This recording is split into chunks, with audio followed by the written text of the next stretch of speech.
नया लेक्चर। बात चल रही थी हमारी, डीएनए एक हेरिडिटी मटेरियल है या नहीं। इस पर एक एक्सपेरिमेंट ग्रिफिथ ने किया था, वो पिछले लेक्चर में हमने स्टडी किया, पढ़ लिया। ग्रिफिथ ने साबित कर दिया कि ये डीएनए है जो कि हेरिडिटी मटेरियल है। अब आपके कोर्स में ये जो एक दूसरा एक्सपेरिमेंट है, ये किसने किया? ये एवरी मैकलोड और मैककार्टी ने एक्सपेरिमेंट किया।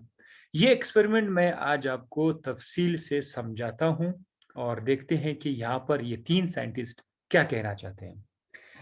दरअसल ये जो आपके सामने जो एक्सपेरिमेंट किया हुआ, ये दरअसल ग्रिफिथ का ही एक्सपेरिमेंट है, थोड़ा सा चेंज है। कैसे? इस बार उन्होंने क्या किया? एक ट्यूब लिया। इस ट्यूब के अंदर जाहिर है कि उन्होंने इसके अंदर बैक्टीरिया रख दिया। अब बैक्टीरिया, हमारे पास दो तरह के बैक्टीरिया हैं। एस टाइप बैक्टीरिया कौन सा है? स्मूथ, जो कि डेंजरस बैक्टीरिया है, जो बीमारी कॉज करते हैं, एस टाइप बैक्टीरिया। दूसरा हमारे पास कौन सा है? R type bacteria. ये वो बैक्टीरिया है जो कि डेंजरस नहीं है। ठीक है। अब ये दोनों किस्म के बैक्टीरिया हम लोगों ने क्या किए, यहां पर ऐड कर दिया। लेकिन एक चीज आप याद रखिएगा, जो एस टाइप बैक्टीरिया है वो हम लोगों ने क्या किया? हीट किल्ड किया हुआ है। क्या क्या हुआ? Heat killed. हीट किल्ड,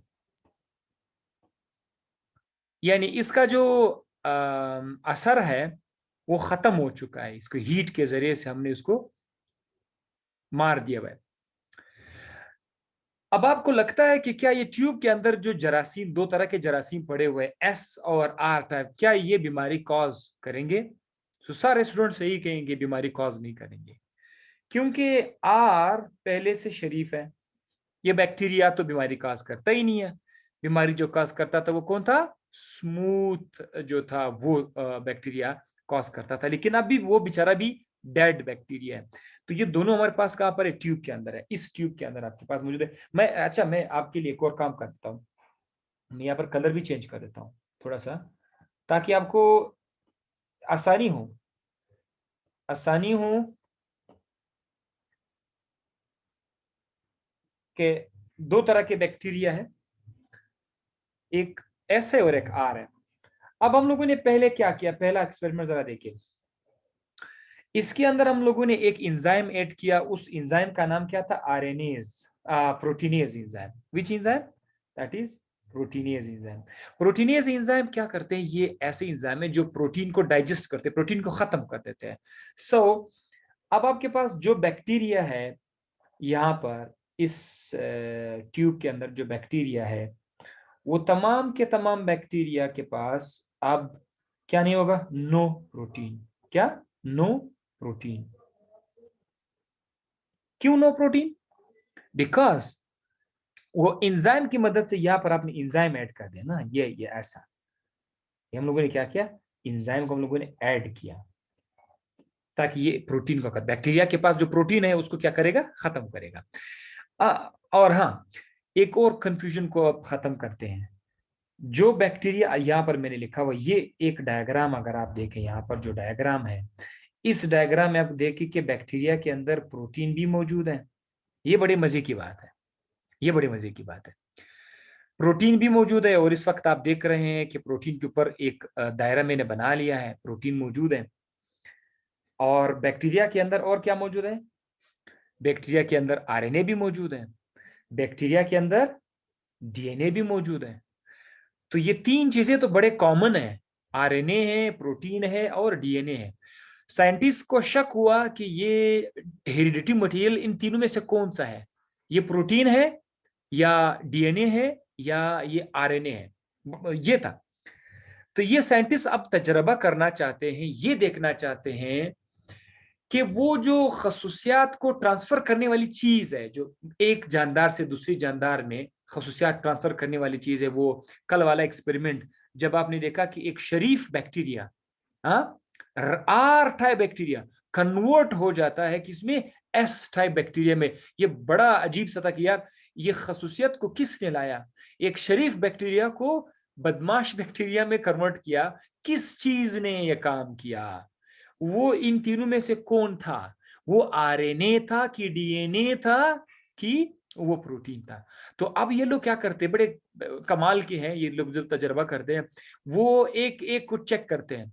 उन्होंने क्या किया, पहले तजर्बे में उन्होंने एक एंजाइम डाला प्रोटीनेज, ये प्रोटीन को खत्म कर देगा, ठीक है। तो जब प्रोटीन को खत्म करेगा तो हमारे पास क्या बचेगा, इस ट्यूब के अंदर प्रोटीन मौजूद होगा, नहीं होगा। सो इसको हम लोग बोलते हैं नो प्रोटीन, प्रोटीन यहाँ पर नहीं होगा। आप देख सकते हैं उसको मैंने एक बॉक्स में नो प्रोटीन को बंद करिए तब आपको अंदाजा हो जाए।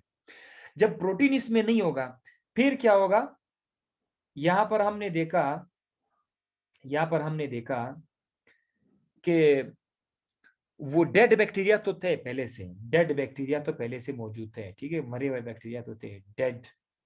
और डेड कौन से थे, यहाँ डेड बैक्टीरिया पहले से मौजूद है। यहां पर हमारे पास दिस वन, हमारे पास यहाँ पर एस टाइप के बैक्टीरिया बन गए थे, एस टाइप के बैक्टीरिया हमारे पास क्या थे, बन गए थे लाइव। अब आप हैरान होंगे ये क्या क्या चल रहा है, क्योंकि ये वही तजर्बा था जिसे हम लोगों ने कहा था कि ट्रांसफॉर्मेशन हो जाती है। आपने क्या किया, आपने प्रोटीन को इधर से सारे प्रोटीन को तो आपने ब्लॉक कर दिया, लेकिन वो जो एक प्रोसेस चल रहा था कल आप लोगों ने जो जिसका नाम दिया था ट्रांसफॉर्मेशन, वो जो प्रोसेस था वो इसमें हो गया। तो मैं लिख लेता हूं यहां पर क्या हुआ, ट्रांसफॉर ट्रांसफॉर्मेशन, ट्रांसफॉर्मेशन एक्टिविटी सीन, आ गई ट्रांसफॉर्मेशन इसमें आ गई। अगर इसमें ट्रांसफॉर्मेशन ना होता तो मेरे भाई ये एस टाइप का बैक्टीरिया इसमें जिंदा ना होता, क्योंकि हमने जो पहले डाला था एस तो मरा हुआ बैक्टीरिया था, एस टाइप तो पहले मरा हुआ बैक्टीरिया था। अब ये जिंदा बैक्टीरिया एस कहां से आया, इसका जवाब ये है कि आर टाइप जो शरीफ बैक्टीरिया था जो पहले से जिंदा था, वो क्या हुआ था, वो कन्वर्ट हुआ था एस टाइप बैक्टीरिया में, उसको नाम दिया गया ट्रांसफॉर्मेशन। तो पहले तजर्बे में ट्रांसफॉर्मेशन हो चुका है, राइट। और आपने किस चीज को स्टॉप किया था, इन तीन में से आपने प्रोटीन को सिर्फ खत्म किया था। तो प्रोटीन को खत्म करने से ट्रांसफॉर्मेशन की एक्टिविटी स्टॉप ही नहीं हुई।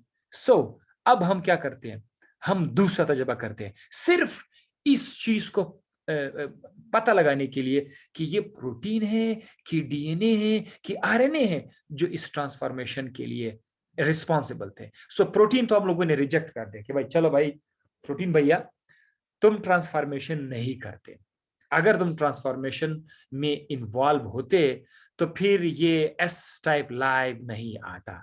दूसरा तजर्बा देखते हैं, दूसरे तजर्बे की तरफ हम आते हैं। यहां पर ये भाई आपका है दूसरा एक्सपेरिमेंट जो मिडल में आप देख रहे हैं, एक्सपेरिमेंट नंबर 2। इसमें हम लोगों ने क्या किया, इसमें हम लोगों ने क्या ऐड किया, इंजाइम हमने इसमें ऐड किया।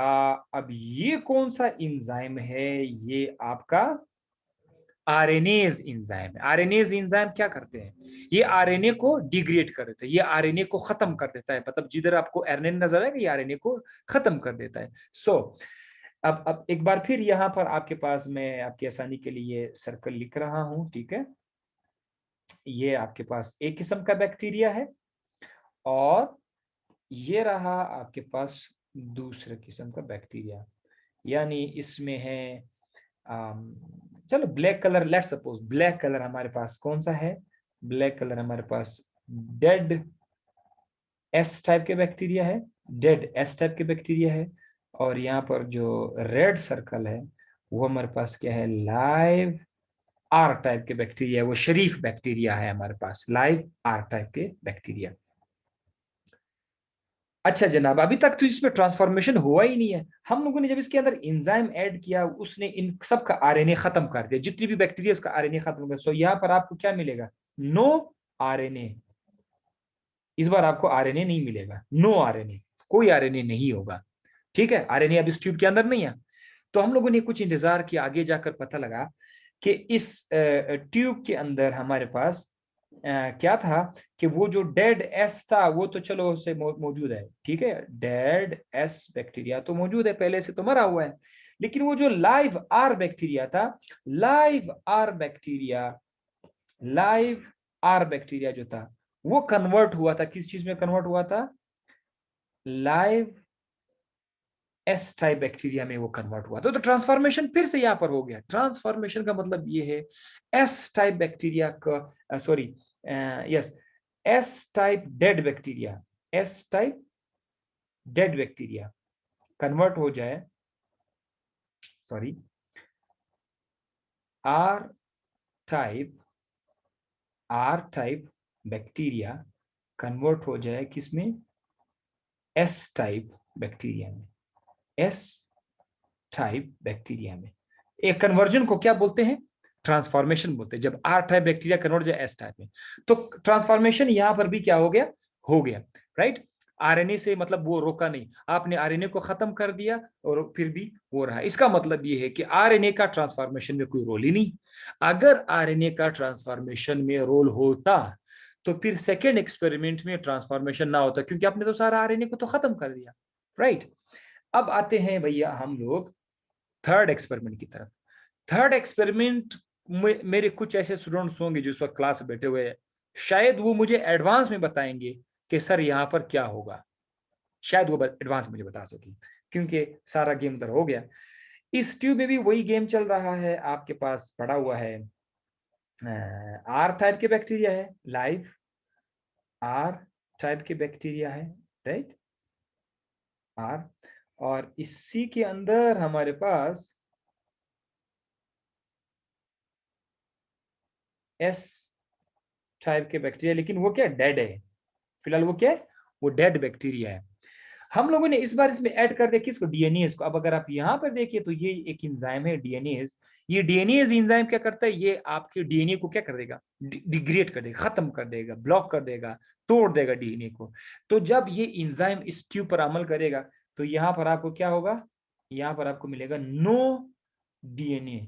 इस ट्यूब के अंदर आपको किसी किस्म का डीएनए नहीं मिलेगा। क्यों नहीं मिलेगा, अगर मैं आपसे सवाल पूछूं क्यों नहीं मिलेगा डीएनए, आप यही कहोगे कि सर उसमें तो आपने डीएनए का एंजाइम ऐड कर दिया, तो वो डीएनए तो इस ट्यूब के अंदर नहीं रहेगा। अच्छा, अब जरा देखिए इंटरेस्टिंग बात, अभी शो टाइम अभी स्टार्ट हुआ। जब हमने ऐसे बैक्टीरिया पर कुछ टाइम गुजारा, बाद में देखा इसके अंदर वो जो एस टाइप का बैक्टीरिया था मरा हुआ, एस टाइप का बैक्टीरिया डेड, वो अभी भी पड़ा हुआ है, ठीक है, जैसे पहले पड़ा हुआ था अभी भी पड़ा हुआ है। और जो आर टाइप का बैक्टीरिया था, आर आर टाइप बैक्टीरिया, वो भी पड़ा हुआ था। यानी जैसे हालात यहां पर इस ट्यूब के अंदर थे, उसी तरह का हालात इसी ट्यूब में आ गया, सेम सेम, कोई ट्रांसफॉर्मेशन ही नहीं हुआ। एक शरीफ बैक्टीरिया बदमाश बैक्टीरिया में कन्वर्ट नहीं हुआ। शरीफ बैक्टीरिया यानी आर टाइप बैक्टीरिया कन्वर्ट नहीं हुआ एस में, ट्रांसफॉर्मेशन नहीं हुआ। तो जब ट्रांसफॉर्मेशन नहीं हुआ, इधर मैं आपके लिए लिख देता हूं, नो ट्रांसफॉर्मेशन, नो ट्रांसफॉर्मेशन, इस बार कोई ट्रांसफॉर्मेशन नहीं हुआ। इस तजर्बे से यह साबित हुआ कि ये डीएनए है जो कि हेरिडिटरी मटेरियल को ट्रांसफर करते हैं एक जानदार से दूसरे जानदार में। देखो, आपने डीएनए को जब ब्लॉक किया तो आपका ट्रांसफॉर्मेशन नहीं हुआ, प्रोटीन को ब्लॉक करने से ट्रांसफॉर्मेशन हो गया, आरएनए को ब्लॉक करने से ट्रांसफॉर्मेशन हो गया, लेकिन डीएनए को ब्लॉक करने से ट्रांसफॉर्मेशन नहीं हुआ। इसका मतलब ये हुआ कि yes yes yes yes, it is the DNA which is responsible for the transformation process। और डीएनए ही आपका हेरिडिटरी मटेरियल है। हेरिडिटरी मटेरियल मतलब एक ऐसा मटेरियल जो माँ बाप से खुशियात को बच्चों में ट्रांसफर करते हैं।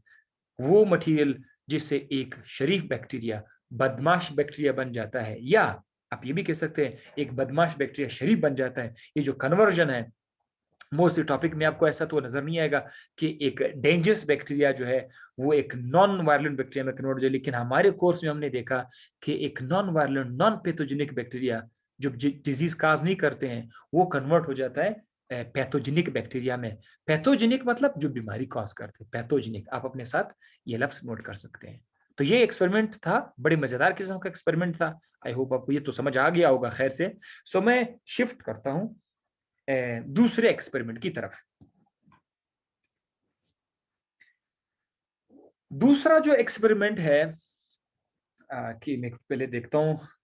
अच्छा, दूसरा जो एक्सपेरिमेंट है ये किसका, ये हार्शी एंड चेस का एक्सपेरिमेंट, ये दूसरे साइंटिस्ट का नाम है, ठीक है। और जब आप लोग एग्जाम में पेपर में लिखते हैं तो थोड़े बहुत अंग्रेजों के नाम है, मसला नहीं होगा, आप लोग थोड़ा सा देख लें।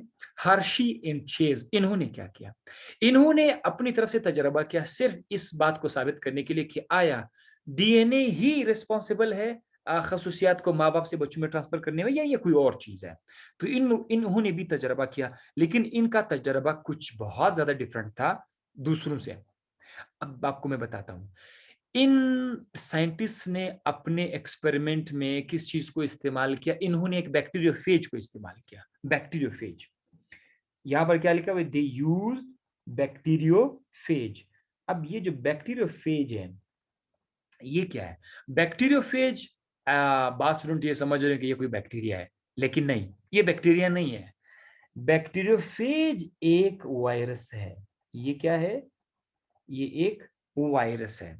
अब ये कौन सा वायरस है, ये एक ऐसा वायरस है जो कि बैक्टीरिया पर अटैक करता है, बैक्टीरिया पर अटैक करता है। इस वायरस का नाम है बैक्टीरियोफेज। इन्होंने अपना तजर्बा इस बैक्टीरियोफेज पे किया। अच्छा, मुझे उम्मीद है कि स्टूडेंट्स को इतना तो जरूर पता होगा कि एक वायरस के अंदर दो चीजें लाजमी तौर पर होंगी। दो चीजें, कौन कौन सी दो चीजें, एक है न्यूक्लिक एसिड, दूसरा है प्रोटीन। ये दो चीजें लाजमी होंगी, ठीक है। सो अगर आप किसी भी वायरस को देखें तो उसका जो कोट है, let's suppose this is the coat, और ये कोट किस चीज से मिलकर बना हुआ है, ये प्रोटीन का बना हुआ होता है। वायरस का जो भी कोट है वो प्रोटीन का बना हुआ होता है। और वायरस के अंदर आपको क्या मिलेगा, वायरस के अंदर आपको मिलेगा डीएनए, आपको मिलेगा। सही है, इधर आपको क्या मिलेगा, डीएनए आपको मिलेगा। सो एक बार फिर माशाल्लाह हमारे पास दो किस्म के मॉलिक्यूल आ गए, डीएनए भी हमारे पास अवेलेबल है, प्रोटीन भी अवेलेबल है। अब देखते हैं कि क्या डीएनए है या ये प्रोटीन है। एक बार फिर से मुकाबला करते हैं। साइंस की दुनिया में चीजों को साबित करने के लिए ढेर सारे तजर्बे करने पड़ते हैं, तो उन्होंने इस तजर्बे को भी एक बार फिर परफॉर्म किया। देखते हैं। अच्छा, इन्होंने एक तो वायरस को इस्तेमाल किया, दूसरा उन्होंने क्या इस्तेमाल किया, उन्होंने आइसोटॉप्स इस्तेमाल किए। रेडियो एक्टिव आइसोटॉप्स क्या है, आमतौर पर आप लोगों ने पीरियोडिक टेबल में पढ़ा होगा, सेकेंड ईयर की केमिस्ट्री में पढ़ा होगा, कार्बन है, नाइट्रोजन है, सल्फर है, फास्फोरस है, कितने सारे एलिमेंट्स के नाम आपने याद किए होंगे। हर एलिमेंट का अपना अपना एटॉमिक मास है। जैसे कि सल्फर का एटॉमिक मास, यहां पर अगर आप देखें, सल्फर का एटॉमिक मास कितना है, 32 है, 32 इसका एटॉमिक मास है। और ये जो सल्फर है ये रेडियो एक्टिव नहीं है, ये रोशनी नहीं छोड़ता, ये रोशनी नहीं छोड़ता, ये खास लाइट नहीं देता, ठीक है, ये रेज नहीं निकाल देता। लेकिन अगर हम इसी सल्फर 32 को, ये तो आपको तो एटॉमिक मास तो याद होगा ना सबको, अगर हम इस सल्फर 32 को इसको कन्वर्ट करें, ठीक है, कन्वर्ट करें किस चीज में, S35 है, जिसका एटॉमिक मास 35 है। ये जो एक सल्फर है, this is isotope, this is what, this is isotope. अब ऐसे आइसोटॉप को हम लोग बोलते हैं रेडियो एक्टिव। ये जरा गौर से देखिए, आप में से कुछ लिख रहे हैं, देखो फिलहाल लिखना बंद कर दे, बाद में लिखो। ये रेडियो एक्टिव का मतलब क्या है, रेडियो एक्टिव का मतलब ये है कि ये जो S35 है, ये क्या करेगा, ये लाइट को इमिट करेगा। क्या करेगा, लाइट, ये ऐसे लाइट को इमिट करेगा, ऐसे ऐसे, ठीक है, ये लाइट को इमिट करेगा, रोशनी को इमिट करता है। जो आइसोटॉप रेडियोएक्टिव हो जाता है वो रोशनी को इमिट करता है। अच्छा जनाब, ये तो सल्फर है। इसके बाद दूसरा कौन सा है, दूसरा हमारे पास है फास्फोरस। फास्फोरस का सिंबल क्या है, P है। इसका अपना मास कितना है, 30 है। अगर इस 30 को कन्वर्ट किया जाए आइसोटोप बनाने के, रेडियोएक्टिव बनाने के लिए हमारे पास मौजूद है, इनका एटॉमिक मास 32 जब हो जाता है, 32, तो ये अभी भी फास्फोरस है, लेकिन इसको बोलते हैं आइसोटोप बोलते हैं। जैसे कि कार्बन का आइसोटोप आपने देखा है, कार्बन 12, कार्बन 13 है ना, सुना होगा। तो ये भी तो आइसोटॉप्स है। लेकिन इस फास्फोरस में जो, जिसे मैं आपको इशारा कर रहा हूं 30 एटॉमिक मास वाला, और ये वाले फास्फोरस में क्या फर्क है कि ये जो फास्फोरस है 32 वाला, ये है रेडियो एक्टिव। ये कौन सा आइसोटॉप है? ये रेडियो एक्टिव है। तो ये भी क्या करेगा, ये आपके लिए रोशनी छोड़ देगा, ठीक है, किस्म का रोशनी छोड़ देगा। और मजे की बात ये है, ये जिस जिस चीज के अंदर होगा ना वो भी रोशनी छोड़ेगा, वो भी रोशनी छोड़ेगा। अब आप लोग जरा ऊपर आ जाओ स्क्रीन के ऊपर, आपके आपके लेफ्ट साइड की तरफ आप देखें। आपके लेफ्ट साइड पर रिमेंबर लिखा हुआ है, ठीक है। रिमेंबर में क्या लिखा हुआ है? प्रोटीन के अंदर क्या मौजूद है? प्रोटीन के अंदर क्या मौजूद है? सल्फर मौजूद है। तो इसका मतलब ये है कि आप नॉर्मल सल्फर भी ले सकते हैं, रेडियो एक्टिव सल्फर भी ले सकते हैं। मैं रिपीट करता हूं, दोबारा देखिए, आप नॉर्मल सल्फर भी ले सकते हैं, रेडियो एक्टिव सल्फर भी ले सकते हैं प्रोटीन के केस में। दूसरा क्या लिखा हुआ है? डीएनए। डीएनए के अंदर क्या मौजूद है? फास्फोरस मौजूद है। अब डीएनए के अंदर आप नॉर्मल फास्फोरस भी ले सकते हैं, रेडियोएक्टिव फास्फोरस भी ले सकते हैं, ठीक है। अगर आपने रेडियोएक्टिव फास्फोरस ले लिया तो ये आपको रोशनी देगा, अगर आपने रेडियोएक्टिव सल्फर लिया तो वो आपको रोशनी देगा, ठीक है। सो अब हम लोग क्या करते हैं, दो ग्रुप बनाते हैं, ग्रुप ए, ग्रुप बी बनाते हैं। दो, हमारे पास दो ग्रुप है। ग्रुप ए में हमारे पास बैक्टीरियोफेज है और ग्रुप बी में भी हमारे पास बैक्टीरियोफेज है। और इसके सामने यहाँ पर हमारे पास क्या है? ये एक बैक्टीरिया है, ठीक है। और यहाँ पर ये भी क्या है? ये भी हमारे पास एक बैक्टीरिया है। ग्रुप ए में जो बैक्टीरियोफेज है, ग्रुप ए में जो बैक्टीरियोफेज है, उसके अंदर हमने रेडियो एक्टिविटी में कौन सा रेडियो एक्टिव आइसोटोप ने यूज किया हुआ है? यहां पर हम लोगों ने सल्फर को यूज किया हुआ है। किसको? S35। क्या किया हुआ है? S35 को हमने यूज किया। और आप मुझे बता सकते हैं सल्फर कहां पर है? प्रोटीन के अंदर है। Yes yes yes yes. तो जब आपने सल्फर 35 यूज किया हुआ है, ये वाला आइसोटोप जब आपने यूज किया हुआ है, तो सल्फर तो कहां पर है? सल्फर तो प्रोटीन के अंदर है। तो इसका मतलब ये है कि इसका जो कोट है, इसका जो कोट है, ये कोट क्या करेगा? रोशनी देगा, राइट। अच्छा, इस वायरस को हम लोगों ने अलाउ किया कि जाओ भाई हमला करो। किस चीज पर हमला करो? बैक्टीरिया के पर आप हमला करो। इसने जब हमला किया तो जाहिर है बैक्टीरिया के अंदर बहुत सारे क्या बनेंगे? बहुत सारे वायरसेस बन जाएंगे, बहुत सारे वायरसेस बन जाएंगे, राइट। और बहुत सारे वायरसेस के बनने के बाद ये वॉल को क्या कर देगा? ये वॉल को बर्स्ट कर देगा। बर्स्ट करने के बाद क्या होगा? कुछ इस तरह का नक्शा आपको नजर आएगा कि ये सारे के सारे क्या करेंगे? वॉल फट जाएगा, वायरसेस बाहर आ जाएंगे। वायरसेस तमाम के तमाम क्या करेंगे? बाहर आ जाएंगे, ठीक है, ओके।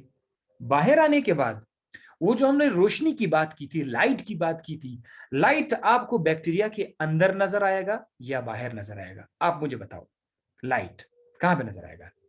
बैक्टीरिया के बाहर नजर आएगा। क्योंकि क्योंकि जो प्रोटीन कोट है, ये वायरस के जो प्रोटीन कोट आप देख रहे हैं, ये तो बैक्टीरिया के अंदर नहीं, तो ये तो बाहर आएगा। सो लिहाजा मैं इन वायरसेस को क्या करूंगा? ऐसे इसके ऊपर लाइट दूंगा। ये रेडियो एक्टिविटी है। ये जस्ट स्टूडेंट की आसानी के लिए थोड़ी सी मैं रोशनी छोड़ रहा हूँ। ये क्या है? ये हमारे पास रेडियो एक्टिविटी है। सो यहां पर लिख लेते हैं कि क्या हुआ? Radioactivity outside the cell. मैं लिखता हूँ radioactivity outside the cell, radioactivity outside the cell. Radioactivity हमें सेल के बाहर नजर आ गई, ओके, ठीक है, तजर्बा हो गया। दूसरा तजर्बा में हम क्या करते हैं? सेकंड एक्सपेरिमेंट की तरफ आ जाते हैं। सेकंड एक्सपेरिमेंट में हम बैक्टीरियोफेज को इस बार क्या यूटिलाइज करते हैं? फास्फोरस यूज करते हैं, ठीक है। तो ये हमारे पास क्या है? फास्फोरस है। और फास्फोरस क्या करता है? फास्फोरस भी तो लाइट छोड़ता है कि नहीं? हाँ, कौन सा फास्फोरस हम लोगों ने यूज किया हुआ है? फास्फोरस 32। फास्फोरस 32 ये वाला हम लोगों ने इस्तेमाल किया है। अब मुझे बताओ फास्फोरस डीएनए में है या प्रोटीन में है? तो आप मुझे कहोगे कि फास्फोरस तो डीएनए के अंदर है। जब ये फास्फोरस डीएनए के अंदर है तो इस बार आप जरा देखिए, ये आपका डीएनए बैक्टीरियोफेज के अंदर है। तो इस बार जो रोशनी वाली बात है वो मैं डीएनए के ऊपर क्या करूंगा? कर दूंगा, ठीक है। तो ये आपका डीएनए अब रेडियोएक्टिव डीएनए है। क्यों क्यों रेडियोएक्टिव डीएनए है? बिकॉज आपका जो फास्फोरस है वो डीएनए के अंदर है। चले जनाब, फिर से ये अटैक करेगा। अटैक करेगा किसके ऊपर? अटैक करेगा बैक्टीरिया के ऊपर अटैक करेगा। जब ये बैक्टीरिया के ऊपर अटैक करेगा तो अटैक करने के बाद जाहिर है बहुत सारे वायरसेस इसके अंदर आएंगे।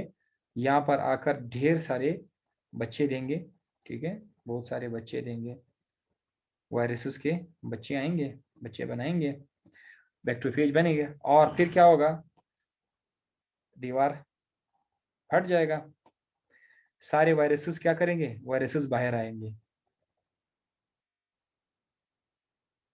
वायरसेस क्या करेंगे, वायरसेस बाहर आएंगे, जो जो जो वायरसेस बने थे वो क्या करेंगे, वो बाहर आएंगे। लेकिन एक चीज का जरा आप ख्याल करें, अच्छा स्क्रीन को जरा आने दोबारा, यहां पर आपका स्टार्ट में, बिल्कुल स्टार्ट में, जब आपका वायरस वायरस का डीएनए जो था यहाँ पर अंदर है, तो उसको मैं बड़ा करके लिखता हूँ ताकि आपकी कंफ्यूजन में खत्म कर दूं, थोड़ा सा बड़ा करूंगा तो आपको थोड़ा समझ आएगा कि क्या चल रहा है यहाँ पर। जब आपका वायरस अटैक करेगा, वायरस का ये जो प्रोटीन है, ठीक है, ये प्रोटीन है, प्रोटीन तो बाहर रह जाएगा ना, बाहर रह जाएगा, लेफ्ट आउटसाइड, कोट कोट तो बाहर रह जाएगा ना, कोट।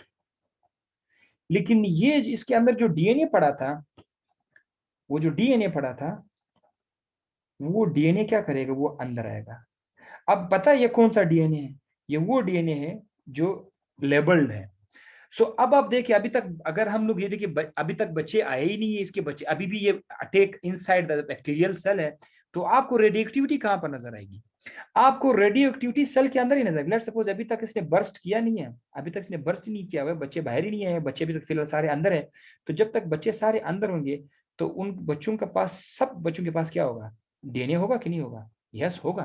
तो जब डीएनए मौजूद होगा, हर डीएनए के आसपास हम लोग लाइटिंग करेंगे, ठीक है, रेडियो एक्टिविटी करेंगे, सही है। तो अगर आप देखिए अभी तक बर्स्ट हुआ ही नहीं है, तो रेडियो एक्टिविटी आपको कहां पर नजर आएगी, radio radioactivity inside the cell, inside the cell, radioactivity आपको सेल के अंदर नजर आ गई। ये था क्यों, क्योंकि प्रोटीन वाले केस में, ये जो आप देख रहे हैं प्रोटीन के केस में, यहां पर जब आपने देखा था, यहां पर प्रोटीन तो बाहर रह गया था, लेफ्ट आउटसाइड, वो तो बाहर रह गया था, इसीलिए आपको रेडियो एक्टिविटी बाहर नजर आई थी। लेकिन जो चीज अंदर आया था, हम लोग ये देखना चाहते हैं कि ये प्रोटीन और डीएनए में अंदर कौन आया, अंदर चूंकि डीएनए आया। डीएनए कैसे पता चला कि डीएनए अंदर आया, क्योंकि ये जो आप जो रोशनी है रेडियोएक्टिविटी, वो आपको अंदर नजर आई। इस केस में, इस केस में आपकी रेडियोएक्टिव बाहर नजर आएगी। क्यों बाहर नजर आएगी, क्योंकि वायरस का कोड तो बाहर रह गया। ये देखो, चले चले भाई, इधर मैं दोबारा आपके लिए वो वायरस भी लिख लेता हूँ, कंफ्यूजन हमेशा खत्म करेंगे हम लोग। ये वो वायरस है, ये वो वायरस है जिसका डीएनए नहीं है, क्योंकि इसका डीएनए तो अंदर चला गया ना, डीएनए इसका अंदर आ गया, लेकिन इसका कोट बाहर रह गया, ये कोट इसका बाहर रह गया। तो कोट बाहर रह गया था, ये रोशनी तो कोट के ऊपर है, इसीलिए आपको रोशनी अंदर नजर नहीं, क्योंकि इस डीएनए को आपने रेडियोएक्टिव नहीं किया था। इस केस में आपने क्या किया, आपने फास्फोरस को इंट्रोड्यूस किया था। फास्फोरस चूंकि डीएनए का हिस्सा है, फास्फोरस चूंकि डीएनए का हिस्सा है, और डीएनए चूंकि अंदर आ गया, तो लाइटिंग भी आपको कहां पर नजर आएगी, बैक्टीरिया सेल के अंदर नजर आएगी। सो इससे हमें ये अंदाजा लगा सकते हैं कि डीएनए वर्सेस प्रोटीन में अगर मुकाबला किया जाए, तो ये डीएनए है जो कि एक जानदार से दूसरे जानदार में ट्रांसफर होते हैं, और वो प्रोटीन नहीं है। इस तजर्बे से भी ये साबित हो गया। तो ये था हर्शी एंड चेज भैया का जो एक्सपेरिमेंट है, वो आपके पास आ गया। और मैंने आपके लिए, आपकी आसानी के लिए, आपकी आसानी के लिए एक और डायग्राम लास्ट में मैंने दिया हुआ है। वो डायग्राम आप लोगों को ग्रुप में, इंशाल्लाह व्हाट्सएप ग्रुप में कलीमुल्लाह भेज देगा। वो डायग्राम सारा जो अभी आपने पढ़ा वही आपको उधर नजर आएगा, ठीक है। तो कंक्लूजन में क्या लिखा हुआ है, कंक्लूजन आप देख लें, इसी के साथ आपका क्लास भी हो जाएगा। It is the DNA that transfers from the parents to the offspring. तो ये कंक्लूजन हमारे पास आ गई कि ये डीएनए है, प्रोटीन नहीं है, कार्बोहाइड्रेट नहीं है, ये सिर्फ और सिर्फ डीएनए है जो कि हेरिडिटरी मटेरियल है। मुझे साथ साथ में स्क्रीन पर मैसेज आ गया कि आपका टाइम खत्म होने वाला है, तो इंशाल्लाह ये वाला डायग्राम भी मैं आपके साथ थोड़ा सा शेयर करना चाहता हूँ। अगर आप देखें, इस डायग्राम पर आप गौर से देख सकते हैं, ये डायग्राम क्या है, ये डायग्राम हमारे पास हार्शी एंड चेस का डायग्राम है।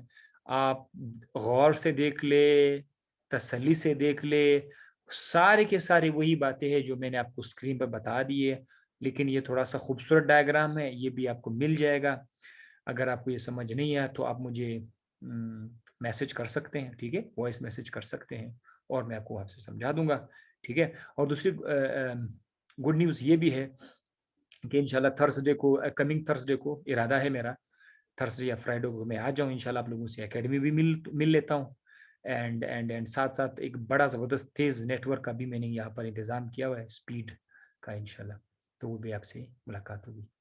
तो मुलाकात होगी इंशाल्लाह कल सैटरडे को। तब तक के लिए मुझे दीजिए इजाज़त। अपना ढेर सारा ख्याल रखिएगा। Thank you. अल्लाह हाफ़िज़।